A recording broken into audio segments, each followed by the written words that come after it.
ছাত্র পড়তে গিয়েছে, বাবা মার স্বপ্ন লালন করা ছাত্র, ছেলেটা ইঞ্জিনিয়ার হবে, ছেলেটা মেডিকেল সায়েন্সে পড়ে বড় একজন ডক্টর হবে, পিটায় মেরে ফেলে দিল তাকে।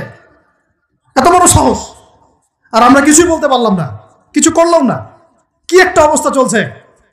এই ছেলেগুলোকে জন্ম দিয়েছে যে পিতা মাতায়, এদের জন্য ধিক্কার আমার পক্ষ থেকে। আপনারা এইসব সন্তান জন্ম দিতে গেলেন কেন? এগুলো যখন চলতে থাকবে একটা কওমের মধ্যে, আপনার মনে হয় যে আল্লাহর পক্ষ থেকে রহমত নেমে আসবে?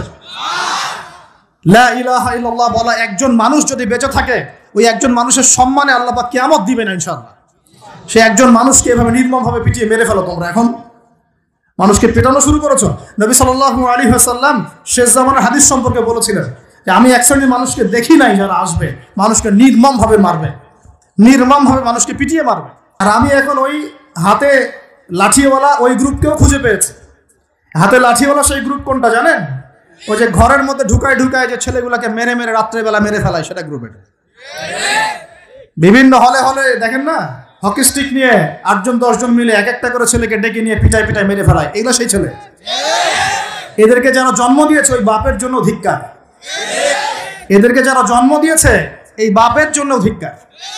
আর এখন এরকম লেডিস গ্রুপও বের হয়েছে, আর মেয়েদেরকেও হলে ডেকে পিটানো শুরু করেছে। তোমরা কি মনে করো যে 5 জন 6 জন 10 জন মিলে একজনকে সারা রাত টর্চার করে মেরে ফেলানোর মধ্যে সুপুরুষ? তুমি সুপুরুষ, তুমি অনেক বড় বীর।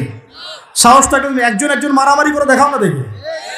তোমার এত বড় সাহস, তাহলে একজন মারামারি করে দেখাও না। আসো রিংয়ের মধ্যে আসো, তারপর দেখি তোমার কত শক্তি, আমাদের কত শক্তি। একজন 1-on-1 ব্যাটেলে আসো, দেখি খালি হাতে 1-on-1 ব্যাটেলে আসো। 8 জন 10 জন মিলে একটা বুয়েটের ছেলে, একটা মেডিকেলের ছেলে, একটা অমুকের ছেলে, তমুকের ছেলে, বাবা মায়ের স্বপ্ন লালন করা ছেলেগুলোকে ঘরের মধ্যে ঢুকাবা, সারা রাত পিটায় মেরে ফেলবা, এটাকে তোমরা সাফল্য মনে করো?